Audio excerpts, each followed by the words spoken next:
Welcome to the Great Detectives of Old Time Radio. From Boise, Idaho, this is your host, Adam Graham. If you have a comment, email it to me, box13 at greatdetectives.net. Give us a call, 208-991-4783, and become one of our friends on Facebook, facebook.com/Radio Detectives. Well, this episode is brought to you by the financial support of our listeners. Thank you so much for your support. And we continue with Candy Matson. Candy Matson starred Natalie Masters in the lead role.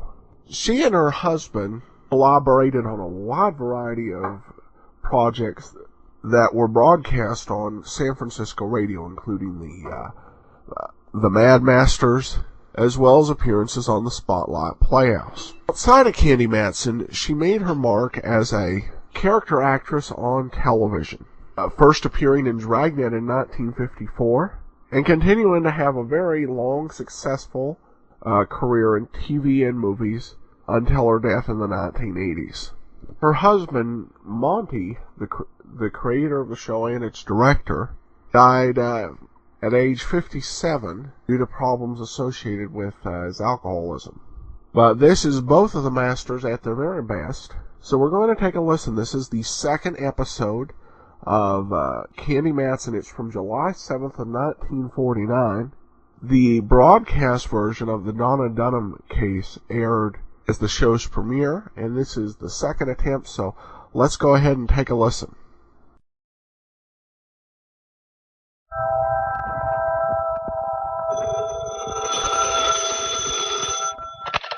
Hello, Yukon 28209. Yes, this is Candy Matson.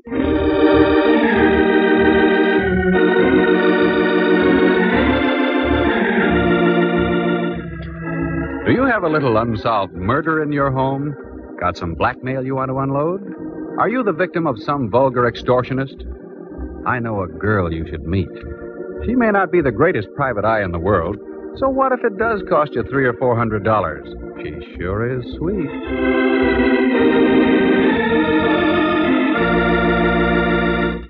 She's Candy Matson. Like to meet her? Hello. Candy Matson? Well, I wasn't sure when I looked in the mirror this morning. Had a rough night, eh? Oh, there have been rougher ones. Look, voice, before you get caught with my receiver down, who are you and what do you want? As to who I am, you'll find out very shortly.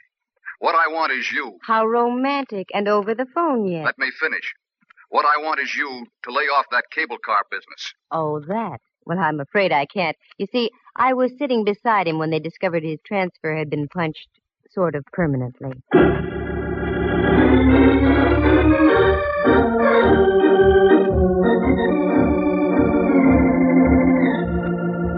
That's how things happen with me. I get into the craziest routines. You see, I used to be a model. I've been told I have the proper displacement for such a career.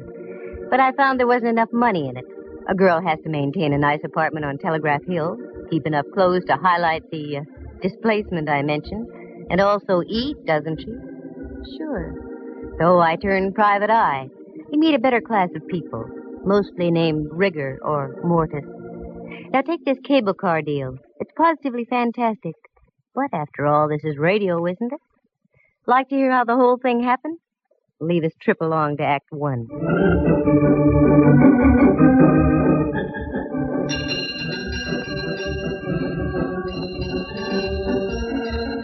I wanted to get downtown that morning, but I couldn't take the F car on Stockton. They were ripping up about 87th Street, which is par for the course. So I walked down Telegraph Hill and up to Mason. That's where the Bay and Powell cable car stops. All aboard! Come on, Lana, show that shapely ankle. We gotta make the Fairmont by Whitsuntide. The car was loaded, and so was the character next to me. I tried to budge into the seat between him and a fisherman's wharf dowager. but I couldn't quite make it. I'd forgotten my shoehorn. Say, pardon me, but would you mind reading your Wall Street Journal over that-a-way a bit? I'd like to sit in here. Oh, if you insist. A knight of old.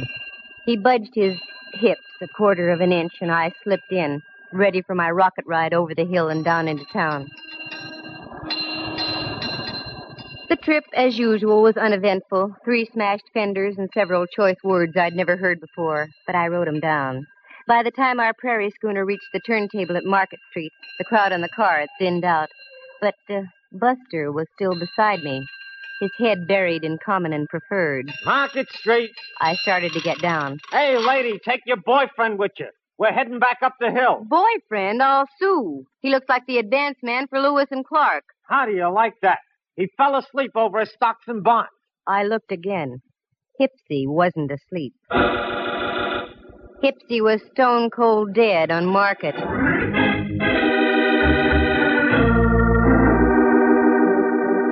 What a twist. I, who always went on the prowl for a whodunit, get one literally tossed into my lap. He just hadn't gone out of this world serene-like. Oh, no. There was a steady slurp of blood trickling down his vest just north by northeast of the equator. After a half-hour wait full of questioning by homicide legmen, I knew my morning shopping tour was rained out. And after all, I was only going to buy an emerald clip to match the glint in my eye. Well, that would have to wait. I knew the next step. I grabbed a cab home. I wasn't long in waiting. Right on cue. And if it was the right cue, it would be Lieutenant Ray Mallard from headquarters, daintily pressing his cuticles against my apartment buzzer. I was right. What? I've been expecting you. Come on in, Mallard. You've been expecting me. Why, Candy? Naive little rover boy, you. Have a drink? No, I'm not in the mood. Just make it a double. Sit down, Mallard. Let's be civilized. Take off your hat. It is off. Oh? Candy, for once I'm puzzled. You're just saying that. Yeah, because it's true. I've checked and rechecked. No matter how many loose ends I tie together, I still get no connection between you and Dwight Ellsworth. Dwight who'sworth? Ellsworth, your extremely limp traveling companion on the cable this morning? Mallard, I can give you an angle on that. Yeah? Yeah. The angle being that I didn't know him from Adam. Level? Straight. Oh, look, honeypot, this mediocre dialogue is getting us nowhere. What did you haul your size 11s in here for? Oh, frankly, I don't know. Here, fill it up, will you? Well, you're not just going around in circles, Mallard. You're going around in doubles. Yeah. Like I've said before, Candy, you've got a pretty view from here. Oh? Wait till I turn around. I mean from your window. Look at that ship down there, just docking. Where? Down there. There's romance for you. Probably just in from the Far East. Here's your drink. Oh, thanks.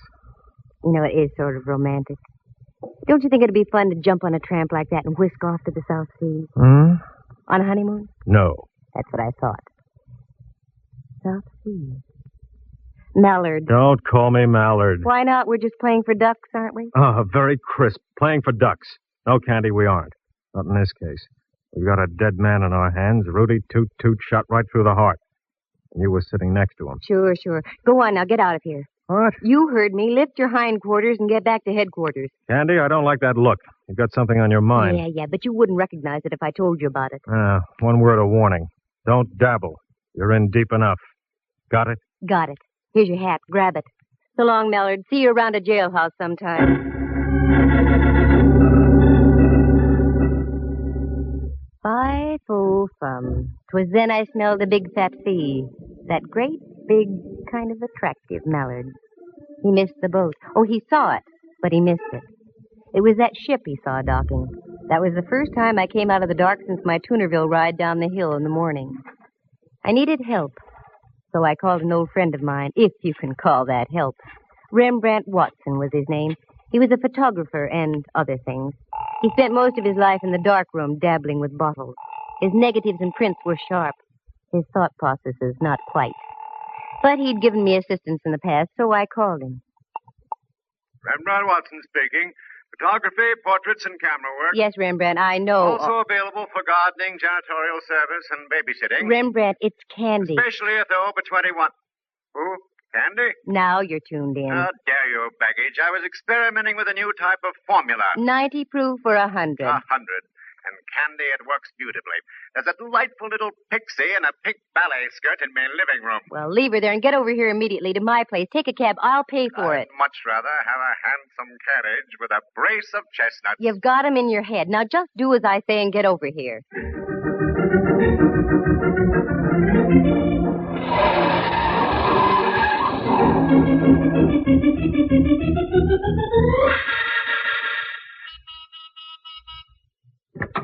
Float in, Rembrandt. Godfrey, where's the man to take me cloak, gloves, and topper? You're wearing a sport coat and slacks, and you know I have no man. And therein lies your basic trouble, my dear. You have no man. Now, Rembrandt. Every man should have a woman. Every woman should have a man. It's the incontrovertible law of the universe. Candy, you should have a man. You. Sure, I'm no longer a man. I'm a sprite, transcending the world. Well, and... stop transcending a moment and come down to earth. We've got a job to do. How poetic. How idyllic. We've got a job to do. For money? Eventually.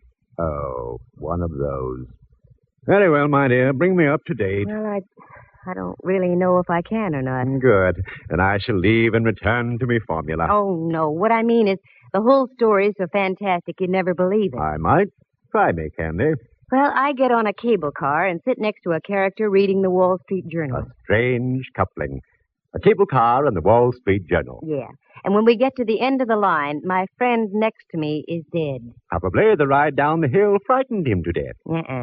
He looked like a used punch board. He had a neat little bullet hole through his heart. Candy, my little ballerina friend in the pink skirt is more believable than what you just told me. I told you it was fantastic, but none of how it happened. Now, sooner or later, Mallard is going to come out of his fog. And when he does, I'm going to be out of a fee. A fee that so far doesn't exist, my pretty. It will, if my hunch is right. Now, here's what I want you to do. Go down to the Chronicle and get all the back files you can on Southern Islands Steamship Company. The Chronicle? A pleasure. I have a few questionable companions there who indulge in formulas. Stay away from those companions and just do as I ask. Very well, my dove. I go, but entirely against my will. And where will you be? Around town, Rembrandt. I've got to do some legwork. Let me assure you, Candy, you have just the right equipment for it, too.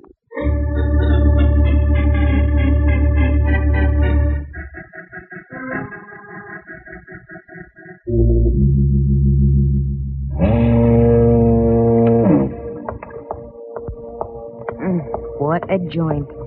I'll bet they mount slit gullets on the walls instead of deer heads. Well, come on, Candy. Get your tools out and screw up your courage. Yeah, miss, what'll it be?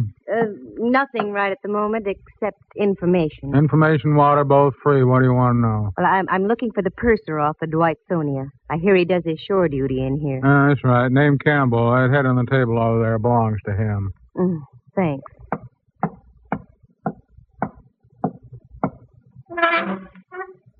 Hello, sailor. Hey, Campbell.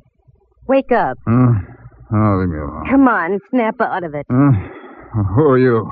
What do you want? My name is Candy Matson. I want to ask a question. I'm only drinking.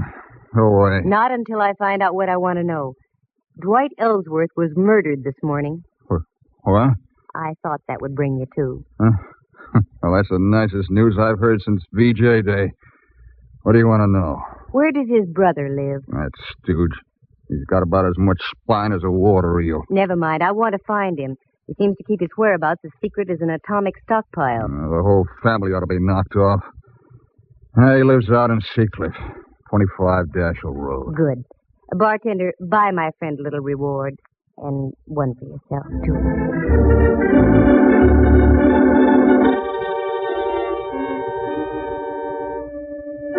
Well, so far, so good. Oh, how did I know about Campbell the purser? Well, you see, I have quite a few friends, most of whom my pal Mallard doesn't approve. So I grabbed a cab and navigated the driver out toward Seacliff. It was so foggy I couldn't see the meter.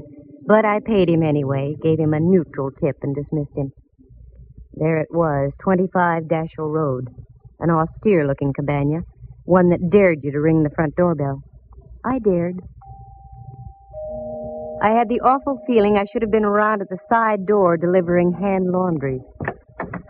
Good evening. Except for the fog, yes. Is Mr. Ellsworth in? Yes, he is.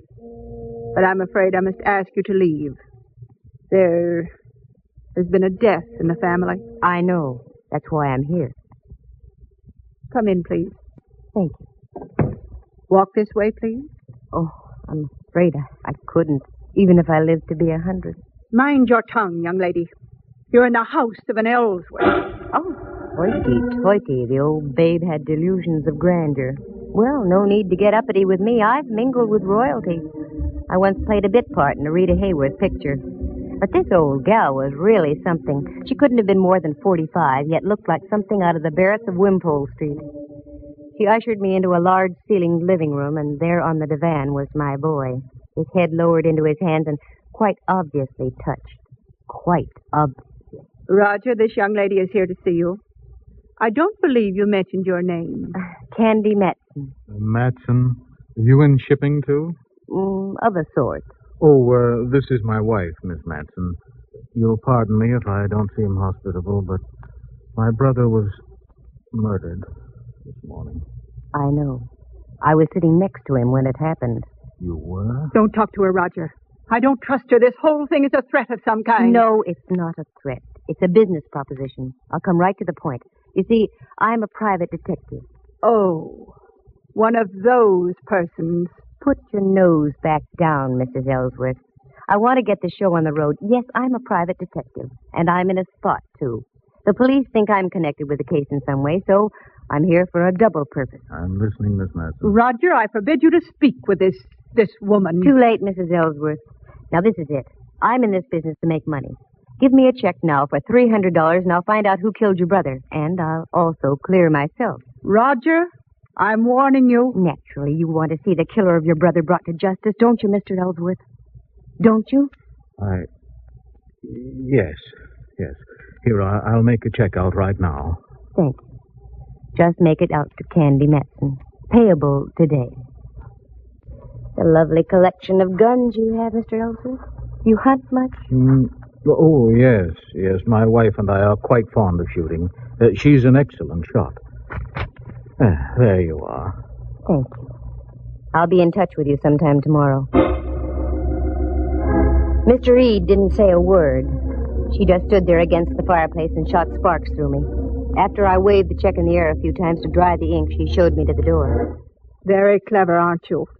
Taking advantage of a weak-willed man. I wonder who made him that way. Don't cash that check. I mean it. Don't cash that check. Mrs. Ellsworth, $300. I need the money, badly. I need some new rolls for my player piano.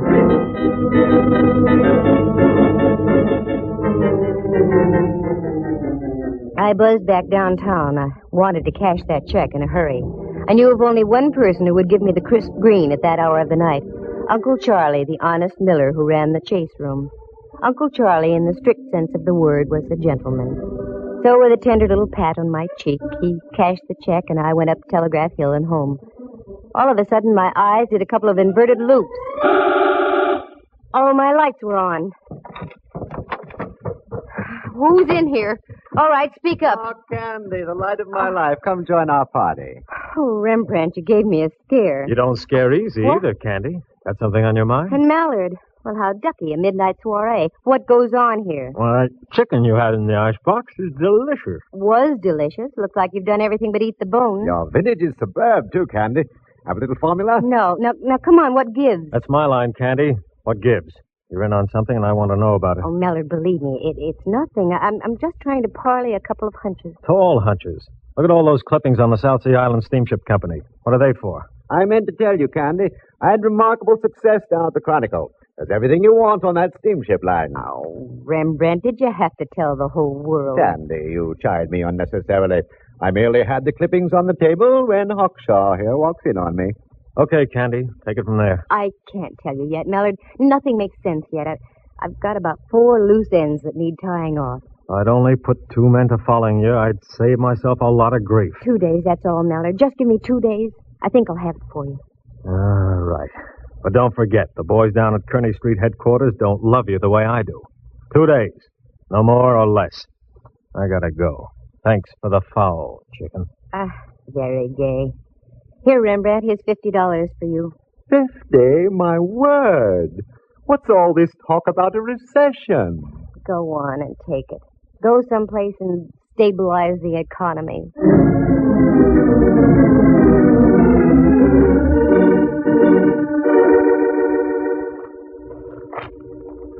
I whipped through the old newspaper clipping. It was all there. Fire at sea on Ellsworth ship. 2 seamen lost off Ellsworth ship near Honolulu. South Sea Island Line ship loses rudder in storm. On and on it went over a period of 3 years.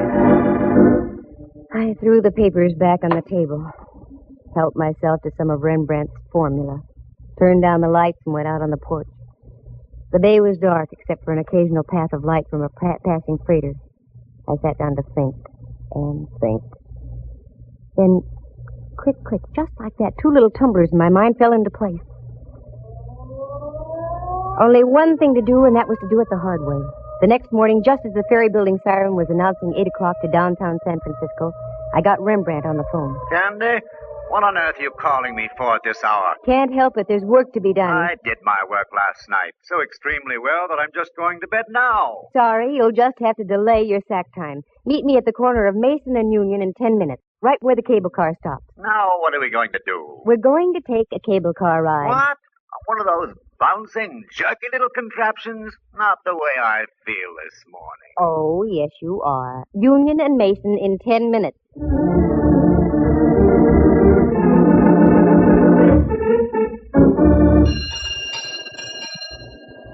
All right, Rembrandt, get on. This is the silliest thing you've ever done, Candy. Maybe. We'll see.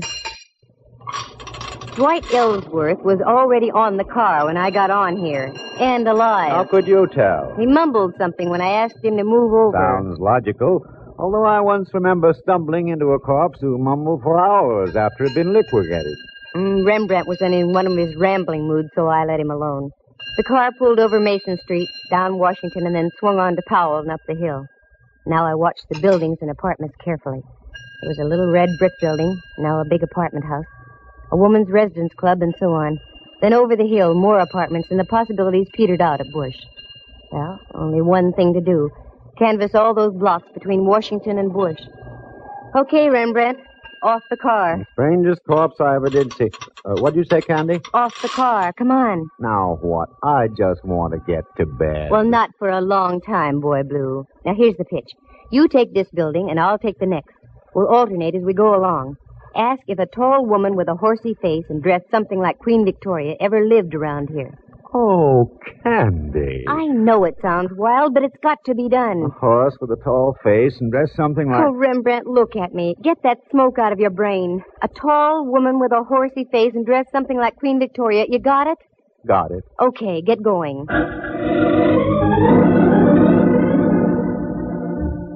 It was slow and tiresome. And the answers I got. A tall gal dressed like Queen Victoria? Oh, sister! That was about par. Nope, nobody like that ever lived here. Are you positive? A dame who fits that description? Yeah, I'm positive.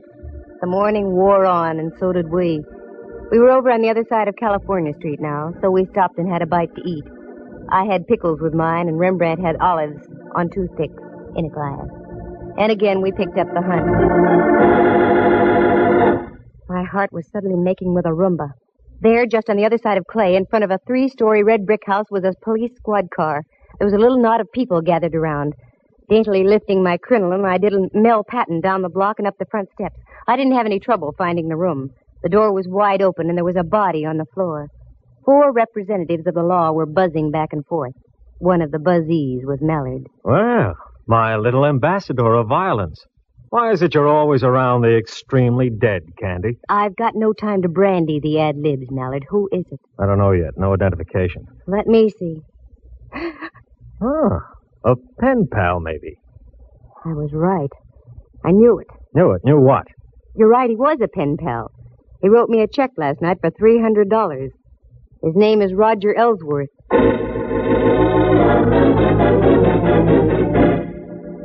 Very interesting. Must be open season on Ellsworth. Okay, Candy. Time you filled in the blanks. Start. Wait a minute. I want to look at the window over here. Mallard, there are a couple of younger Ellsworths living around town here. I'm sure you'd like to see them stay healthy. Yeah? Get out to 25 Dashiell Road and pick up an old crone also named Ellsworth. 5 will get you 20. She's the one you're after. All right. But you get back to your place and stay put, understand? I want to have a more illuminating chat with you. Oh, Mallard, I'm just like putty in your hands.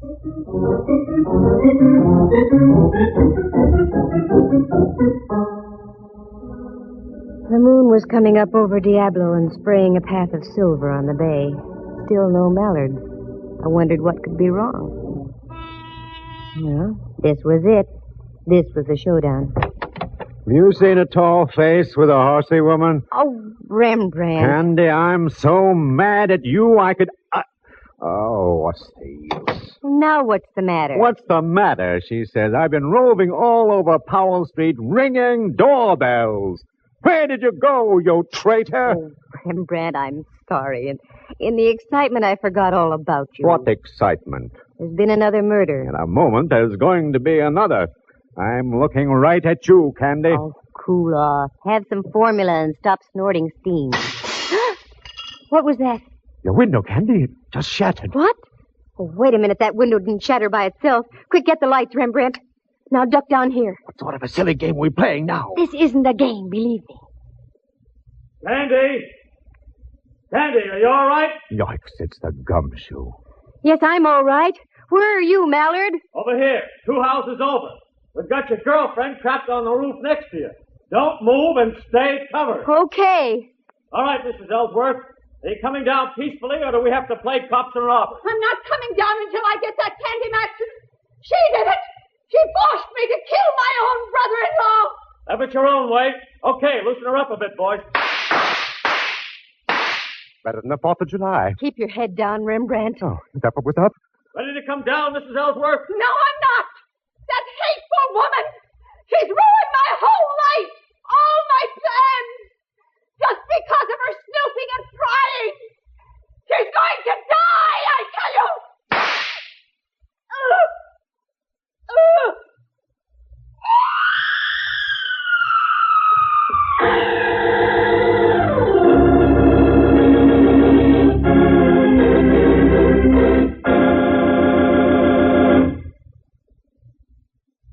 It was a miracle, Candy. You must have moved slightly just as she shot at you. Well, it was too close, I can tell you. She's dead? Oh, decidedly. I think she was dead before she hit the ground. That one shot got her. We went out to her house, and she was just driving off when we got there. We trailed her up to North Beach, lost her for a block, and then spotted her car at the top of the hill here. We arrived just as she was getting on the roof next door. Okay, now you tell me your little dream. Well, it was that ship docking that set my wheels going around. The name Ellsworth started burning in back somewhere. Mm-hmm. You saw the clippings we dug up. Yeah. The South Sea Island steamship lines were slowly being sabotaged. I did some checking, and I found that the insurance companies weren't going to renew. Yeah. I don't know why I didn't tie that in sooner. Oh, it's just that you have too many things on your mind, Mallard, dear. I went out to the place on Dashiell Road, and when I left, I was pretty sure the old girl had knocked off her brother-in-law. Why? Well, for several reasons. One, she was a venomous old witch. 2, you've never seen such a collection of guns in all your life. And her husband admitted she was a darn good shot. I also saw one little pot gun that was very interesting. It had a silencer on it. Uh-huh. That was the one she used on you tonight. And also the one she used on Dwight Ellsworth from the window of that apartment where you found her husband. How do you know? Go back there. You'll see a nice little bullet hole in the curtain with burned powder all around it. Now, don't tell me that... Yes, I'm telling you that she rented that place knowing that her brother-in-law always went downtown on a certain cable car. She waited that morning until we were riding by, and she plugged him. I have now heard everything. And the reason? Dwight Ellsworth, rather than fighting the insurance companies, had decided to sell his steamship line. But the old gal thought she'd beat him to the punch by knocking him off. The steamship company would then fall into her husband's hands. Yeah. What about her husband? Well, after he gave me the check and I left, they evidently had a fearful row, and she spilled the beans. Somehow she lured him down to that place on Powell, and Gave him some lead poisoning, too. And that's all there is to it. Candy, I wish you'd have told me all these things earlier. We might have been able to save the life of Roger Ellsworth. It wouldn't do any good. Because if she hadn't killed him, I was going to. What? Mm-hmm. While I was waiting for you to get here, the phone rang. It was Uncle Charlie, the honest miller. That no-good Roger Ellsworth. His check bounced like a brand-new golf ball. What's so funny, Mallard? Listen in again to the further adventures of Candy Matson, Girl Sucker. Well, that's the way it goes. Sometimes you win, sometimes you don't. In this case, nobody did, except Rembrandt. He'd stocked his darkroom with $50 worth of formula, and not the kind you use on negatives either. Let's see. Murder on a cable car, Dwight and Roger Ellsworth done in as well as the old gal. One check that bounced. It really does sound fantastic, doesn't it? But I told you this was radio, didn't I? Oh, wait a minute. Maybe I did come out ahead at that. On the way out, Mallard leaned down and kissed me. The first time it ever happened. You know, at times it's kind of fun to be in the arms of the law. Listen again next week at the same time. For excitement and adventure, just dial Candy Matson, Yukon 28209. Heard tonight were Helen Cleve, Jack Cahill, and Harry Bechtel, Jack Thomas as Rembrandt, and Henry Leff as Mallard. The program stars Natalie Masters as Candy and is written and produced by Monty Masters.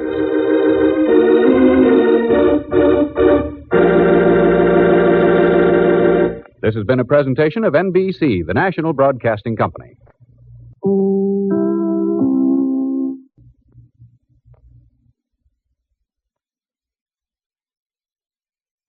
Welcome back. The rubber check. The one way to sabotage Candy's pay-in-advance strategy. The reference in the story to the Barretts of Wimpole Street was actually in reference to a famous play which told the love story of Robert Browning and Elizabeth Barrett Browning. And Elizabeth Barrett Browning had to deal with a domineering father that pretty much controlled the lives of all of his kids. This sort of harsh atmosphere. Now we turn to listener comments and feedback. William says, I'm contributing again as I promised to do on a regular basis.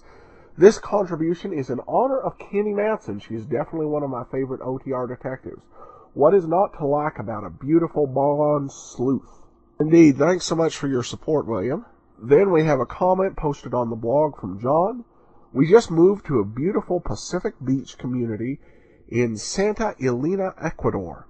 Enjoy the shows. You come in loud and clear on my iPad. Temperatures are 70 on its way up to 80. Seasons are reversed since we are south of the equator. Well, thanks so much for the comment, John. I've often thought it would be nice to live south of the equator for half the year. So I hope you enjoy your new home there. And thanks so much for listening to us over there in Ecuador. All right, well, that will do it for today's episode. We will be back tomorrow with Let George Do It. And then be sure to join us next week for another episode of Candy Matson.